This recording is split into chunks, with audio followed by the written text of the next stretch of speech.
Welcome to kid stories. ఒక చిన్న గ్రామంలో ఒక రైతు ఉండేవాడు. అతనికి ఒక గాడిద ఉండేది. ఆ గాడిద ఎంతో కష్టపడి రోజు బరువైన సరుకులు మోస్తూ రైతుకి సహాయం చేసేది. అయితే తన జీవితం గురించి గాడిద అసంతృప్తిగా ఉండేది.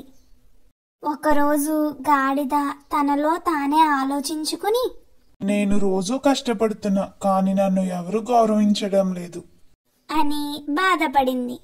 ఇక్కడ ఉండడం కంటే ఎక్కడికైనా వెళ్లి జీవించడం మంచిది అని అనుకుంది. అలా ఆ గాడిద అడవిలోకి అడుగు పెట్టింది. కానీ గాడిదకు అడవిలోకి వెళ్ళిన తరువాత ఎక్కడా ఆహారం దొరకలేదు. తన గ్రామంలో రైతు మంచి ఆహారం పెట్టేవాడు, కానీ ఇక్కడ దొరికే గడ్డి దానికి సరిపోలేదు. రాత్రయ్యేసరికి గాడిదకు అడవి చాలా భయంకరంగా అనిపించింది. ఎటువైపు చూసినా చీకటిగానే ఉంది. అడవిలో ఉన్న మృగాలు అరుస్తుంటే గాడిదకు చాలా భయం వేసింది.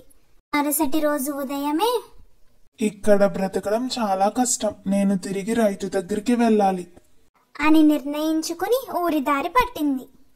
తిరిగి వచ్చిన గాడిదను చూసి రైతు ఎంతో సంతోషపడ్డాడు. ఎక్కడికి వెళ్ళావు?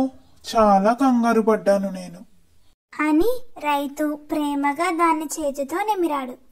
మోరల్ ఆఫ్ ది స్టోరీ: ఎక్కడైనా జీవితం సులభం అనుకోవద్దు. కష్టమైన సమయాల్లో మనం అర్థం చేసుకోవాలి మన నిజమైన గృహం ఎక్కడో. ఈ స్టోరీ కనుక మీకు నచ్చినట్టయితే ప్లీజ్ సబ్స్క్రైబ్ మై ఛానల్.